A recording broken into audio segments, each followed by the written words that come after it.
Today we're going to talk about an addiction that not a lot of people are talking about. And this is the addiction that we feel to men's potential, to this future place, this future time that they're going to get their shit together, that they're going to start showing up for us. And if you followed me for any amount of time, I've talked a lot about potential land. And potential land is this fantastical place that we create in our head where everything is working out, where they are doing the work, where we can communicate, where all of the problems that we're experiencing in our reality, in our real life, no longer exist, because the potential of that changing is where we're choosing to live. So potential land is it's a slippery slope to live in, because if we're in that place, then we're not in reality. And the reason that we stay, the reason that the potential land is so alluring to us is because there's hope there. And oftentimes where we are in relationship, there isn't a lot of hope. So we are constantly attracting men that we feel like we can fix or save. If you've had the experience of, always bringing in the emotionally unavailable guy, or always attracting in married men who are thrilling and exciting, but married. So they're at some level a distance from you. But there's this hope that they'll leave their wife, hope that they'll choose you, hope that your love is real. Or maybe it's just men that you think you can fix or save, that are somehow struggling in their life, and you can see their potential. You can see that only if they applied themselves and got the real job that they would better their life, or only if they started to go to therapy, then you guys could figure out what was going on in the relationship. And when we're in relationships like this that start to feel really painful, it can be confusing why we're experiencing pain, but we choose to stay. So if you think about this in terms of an addiction, I spent almost 10 years in the addiction field. So this analogy is, the parallels are undeniable for me. We're doing something that we know is bad for us. We're staying with the person even though the relationship is causing us pain. And we can't figure out why. We can't figure out what that draw is, why it hurts so much. So when you're staying and you're second guessing your decision to leave, you are feeling really sure one day, and then the next day you see them make a little bit of change. You see them say the word that you want to hear. They bring home roses, and we forget entirely what the pain was. So it's that little hit almost of hope, of potential that we see. And staying so connected to that potential place, that future place where the dream can come true, right? If we're there, there's still hope. There's still hope in the relationship. There's still hope for the future, the life that you planned to work out.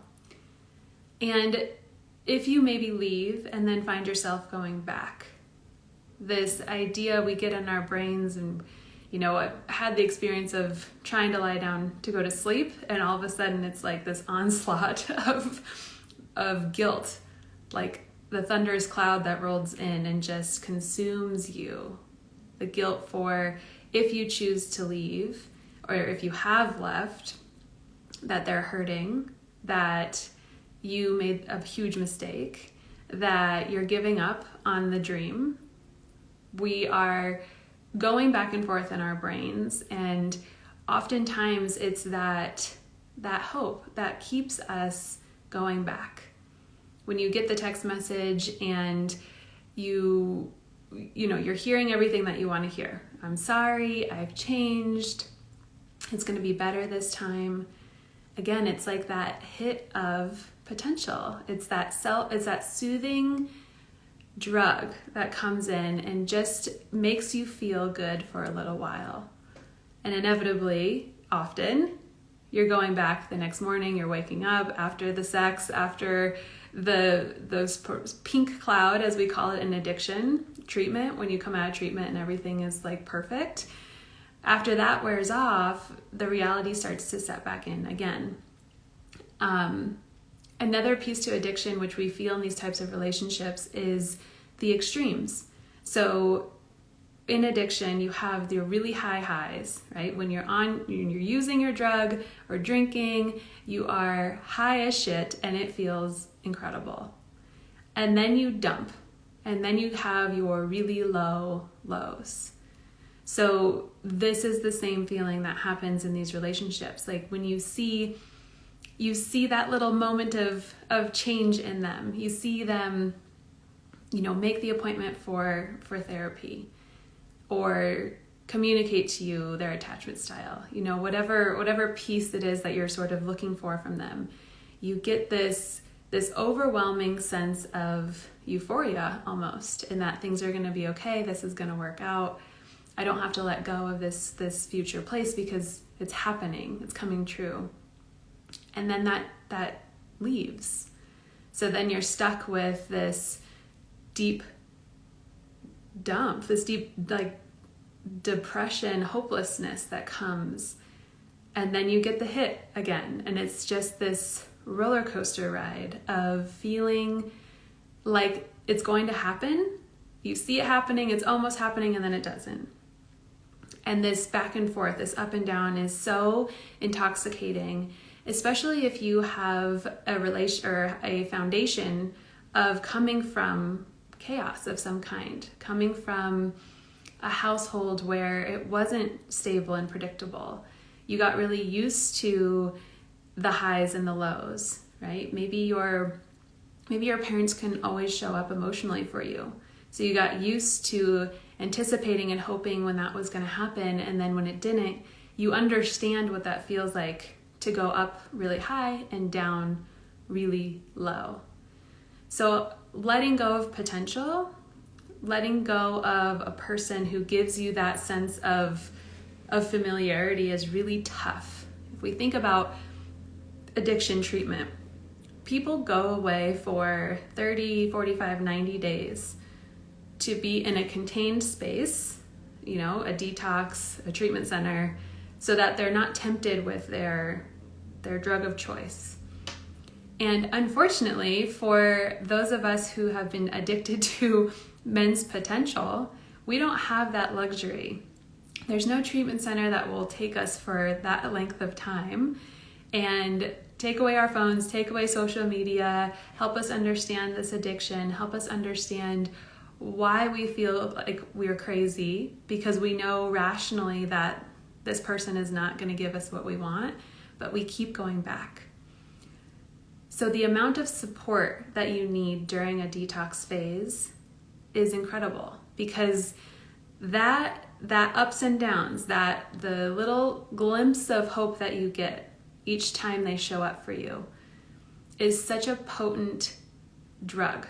It's such a potent, like, all my problems are going to be solved. It's really tempting, right, to want to continue to believe that. And when you take that away, when you decide to leave for good, when you maybe decide to leave for the first time, you are stripping away this thing that has been sort of your feeling, that's not the right word. It's been like how you've maintained your sense of self, how you have managed your feelings, how you've self-soothed is by hanging on to this potential. So if you take that away, you're taking away your drug. And what happens in that space is a lot of feeling, a lot of time that you have with yourself, where you are grieving, where you're letting go of the relationship, of the person, of the man. You're actually letting go of the dream. So the layers of grief that happen are really nuanced.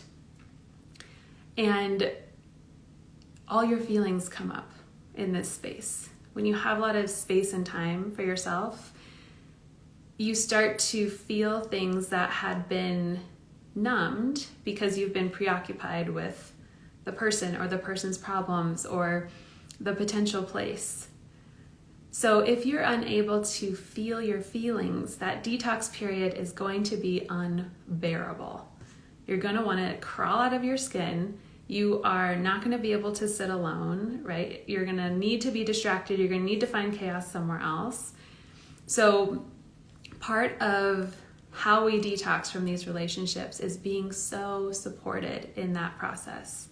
Again, thinking about people who go away to treatment. They're literally in a physical place that prevents them from accessing their drug, and they have the support team there to help them. So they are wrapping themselves around in like this padded bubble of support. And so when you're doing this and you're trying to let go of somebody, you're trying to let go of the potential because you recognize that it's hurting you, it's not serving you, it's not changing, right? We go back over and over and over hoping that it's going to be better this time, hoping that, it'll work out, or that you're just expecting too much, you're just crazy, just manage your expectations. So letting go of that is really tough. And it's really easy to, when you're feeling that sense of loneliness and the feelings of sadness and fear start to overwhelm you, it's really easy to pick up that phone and text him or call him or say you want to talk or say you want to have coffee or hook up. Whatever it is, it's going to give you that momentary comfort from yourself. So when you are detoxing, having the support and having the tools to be able to expand what we call a window of tolerance. So this is your capacity to hold emotion, hold discomforting emotion. And when we don't have a large window, right, the littlest thing that makes us feel uncomfortable, we freak out, grab the phone, text him. So we need to be able to work with the nervous system to be able to expand that window of tolerance. So when I work with clients, I use a technique called EFT tapping, and it's called emotional freedom techniques. And if you aren't familiar, it's actually where you literally tap. There's 9 points on your face and your torso, and we move through these points as you're feeling a feeling, as you are trying to integrate an experience, as you don't know what the hell you're feeling at all, but the tapping actually helps the nervous system regulate to a point where you can turn back on your frontal lobe and access your higher self, your conscious self. Because when we get into fight or flight, we want to fight or flight or flee, right? We want to get out of that experience. So having a tool like EFT tapping that can regulate your system while you're trying to feel the feelings so that you're not reaching back out for that next hit. That is going to be vital in this detox period, because letting go, like I said, is really, really hard, and it's sad, and it's grieving so many different things that you have longed for, that you've already made a reality in your head at some future time that thing is going to happen. So there's a lot that comes up when we are actually letting go of someone's potential, when we actually hit our bottom, so to speak, of I can't keep doing this shit. I can't keep going back. I can't keep hoping that he's going to pick up the phone. I can't keep in this anxiety. I know for me, the anxiety that I was feeling in my last relationship was so intense. And it was almost the frog in the water phenomenon, where you put a frog in water and then it slowly starts to get hotter and the frog slowly dies, right? It's not that you throw yourself in boiling water. It gets worse over time. And when I got out of that space, when I finally let go of the hope that it was going to work out, and I made the final decision and I stopped second guessing what I knew to be true, because I had enough data, I had gone back enough times, I had seen his behavior, clear as day, and getting out of that, I didn't realize how much anxiety I was in. I didn't realize how hot the water had gotten, and the relief that came from making the decision and knowing it was the right one for me was incredible. I mean, it doesn't save all of the other feelings of sadness and grief that came in that experience, but to not have to feel like you are attached to some future thing happening in order to be okay is so freeing. So working with yourself in just first acknowledging how hard it is to let go of something, of someone's potential. And again, it's not just letting go of the person, it's letting go of the entire future reality that you have become attached to, because in your mind, it was possible at some period to see that come true. So giving yourself the support during the detox, the safe space, the people that you can be honest with. So not just being able to sit in your own emotion, but having people who are understanding. A lot of the times when we are moving through these types of relationships, we lose our friendships. We lose people who are close to us because it's hard for them to watch us go through the addiction. Similar to drugs and alcohol. Family and friends sometimes have to set boundaries with us in saying, what I see you doing is hurting you, and I know you can't hear me in leaving, or you haven't come to that rock bottom place for yourself yet. So sometimes they have to set boundaries to protect themselves and their emotions, right? They're setting a boundary with us. So having safe people, having the coach, having the group of women who are also going through the same thing, who can understand the things that feel so embarrassing and so shameful to you. I remember just really editing everything that I was actually sharing with people, even safe people in my life, because I was so embarrassed that I was accepting that type of behavior, that I was justifying actions that were clearly abusive, that I was taking him back and expecting him to live into his potential and for us to have this happily ever after. And it was almost like I was delusional. I was so high on this potential place that I couldn't access what reality was. So if you're feeling any sense of shame or embarrassment, it's normal. It's so normal to feel a bit crazy in this experience, because it takes over your nervous system the same way that an addiction does.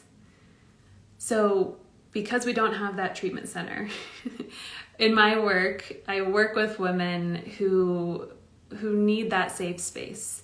They need time to understand everything, right? Understand where they are, understand their relationship patterns, understand why they are in this addictive cycle. I call myself a relationship clarity coach because I want to help women find clarity around themselves, their patterns, and get out of these dysfunctional cycles so that they can actually experience healthy love. And one of my favorite ways to work with clients is in that group container.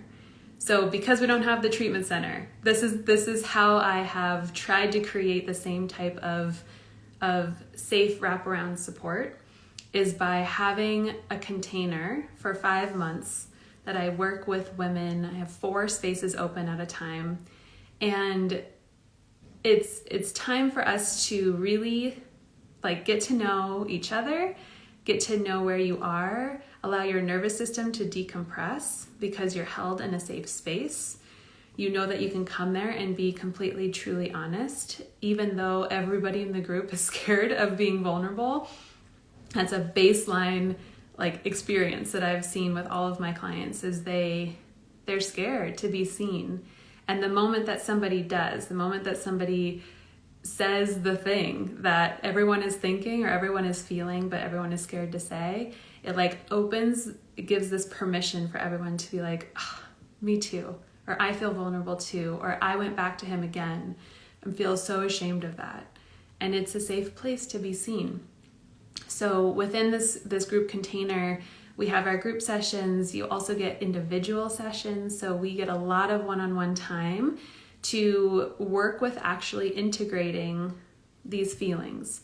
So again, using the EFT tapping to help you not just consciously understand things, because oftentimes we can get stuck in this like wanting to gather information to have things make sense.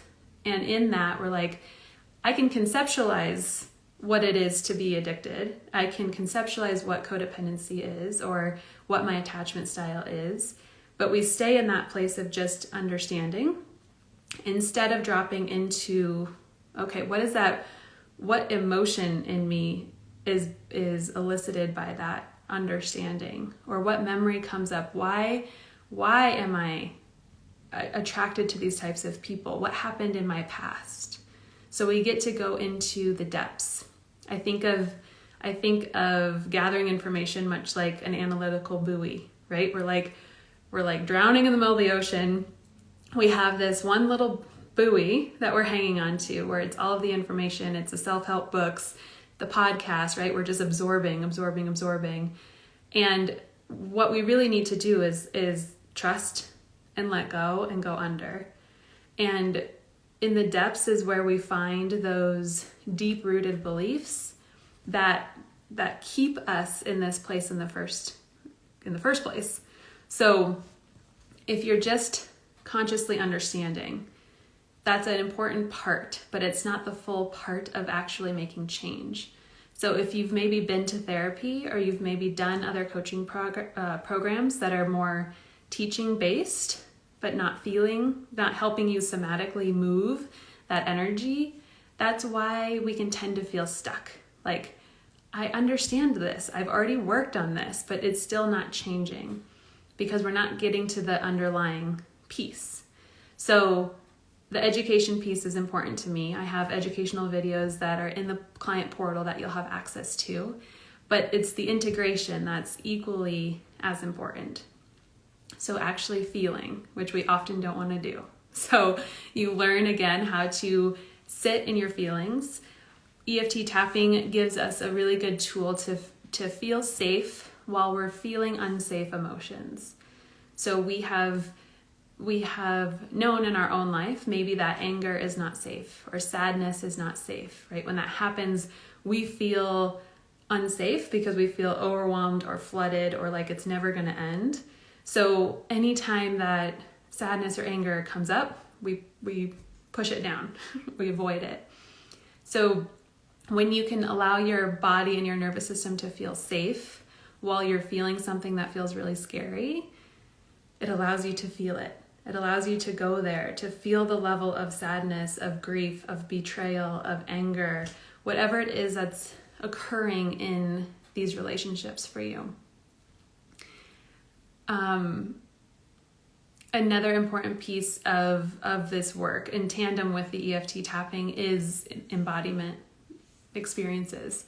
So we will have breath work. We will do a private yoga experience. All of this is virtual. So I have different facilitators that I bring in over the 5 months to help you give different tastes of ways to continue to be in your body. So that when we're done together, that you have tools, actual tools that you can take with you. And in addition to the sessions that we have, the live sessions, we have a private platform. So there is so much individual attention, so much coaching that happens in between.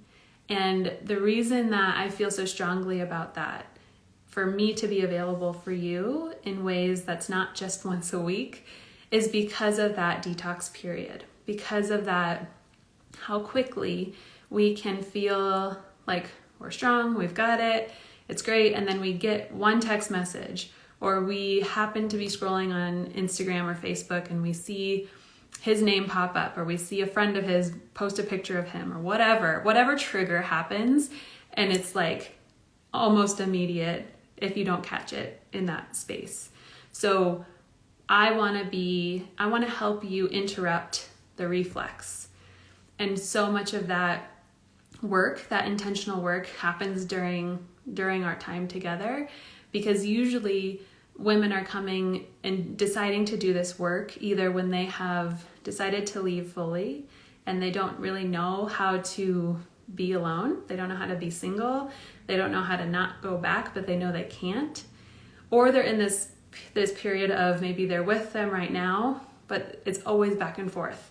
And they know they want to leave again, but again, they know that they can't really trust themselves to do it for real because they've tried so many times. And inevitably, they find themselves back in the pull, back in the addiction of the person. So whether you're in a relationship or you're out of a relationship, this can be a really supportive space for you. The group container is called Rebuilding Yourself After Unhealthy Relationships. And that's what we do. We really get to, it's like, I think of it like a safe cloud that you get to fall back on and be held, or a safety net, right, that you get to fall into while you're rediscovering who you are.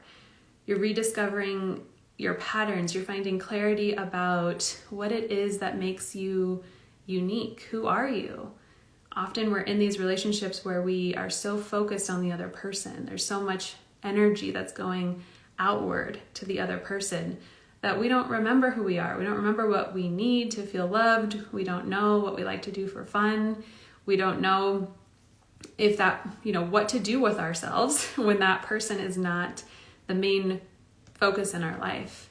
And that can be very disorienting, again, when you leave that relationship, when you let go of that addiction, trying to reinvent yourself or come back to your baseline that you were before you were in this relationship. So helping you understand all of that can feel, again, a little bit embarrassing of like, I'm 30, 40, 50 years old and I don't know what I like to do for fun. Like, that's a hard thing to say out loud. And I know for me in my experience in healing, I hated that question when people would ask me, when I would meet someone for the first time or go on dates when I was younger. It was like, what do you like to do for fun? I'm like, I don't know. What do you like to do? Like, I just became what anybody needed me to become. So what we want to do is rebuild your sense of self so that you have a confidence that is unwavering. It's a confidence that comes from a deep internal place this is who I am. This is what I bring to the table. This is what I expect in a relationship. And if you can meet me there, awesome. Let's see where this goes.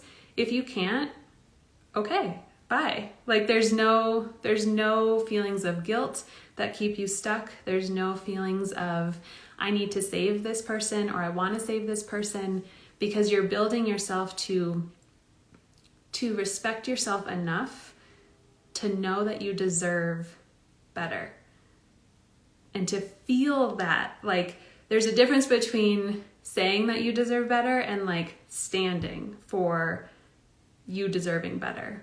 So getting you to that place of understanding, having clarity about yourself, having respect for yourself, and then also having the tools of like, this is how you set a boundary.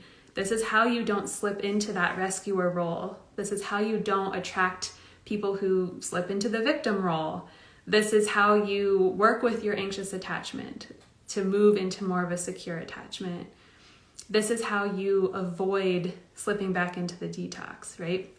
Understanding all of those things and then integrating the feelings underneath. I can't stress how important that is enough.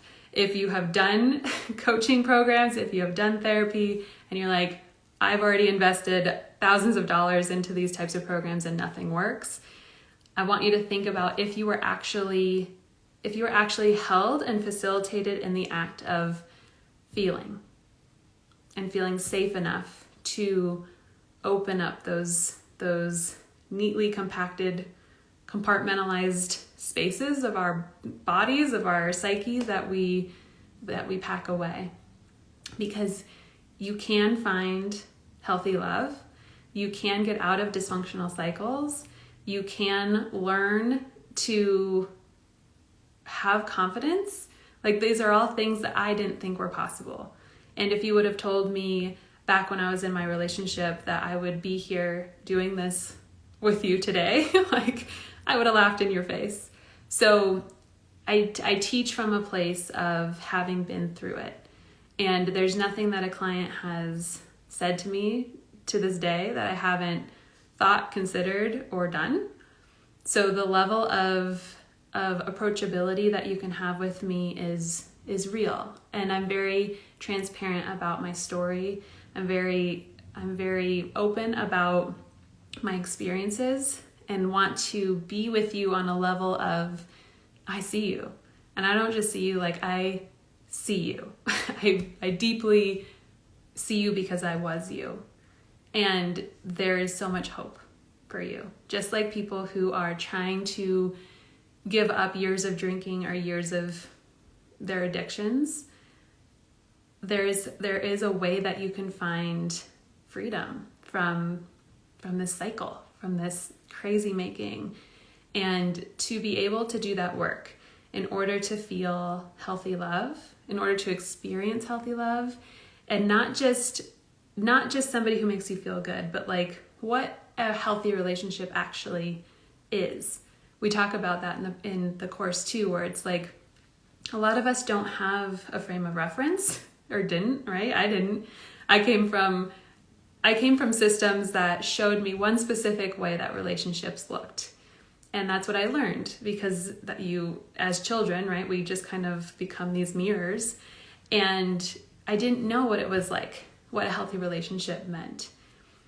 So understanding that and experiencing that, I would have paid tens of thousands of dollars to be able to walk into my house and be excited to see my partner and not feel like I had to walk on eggshells, or be able to be apart from my partner and not be checking my phone 24/7 every couple of minutes. Like, is this phone still working? Maybe my text is not working.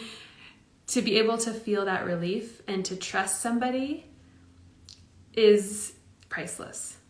So if I leave you with one thing today, I hope that it is hope that you can change. If you're unhappy where you are, if you're unsure, if you're feeling lost, if you're feeling like you lost yourself, this doesn't have to be your story. You don't have to continue in relationships like this. There are ways that you can unpack to be able to stop attracting the narcissist or the married person or the people who can't give you what you want. And it just takes a little bit of intentional space holding for yourself. So if you're in that place of being ready to dive in, my next group coaching container is opening on June 20th. So right now I am enrolling.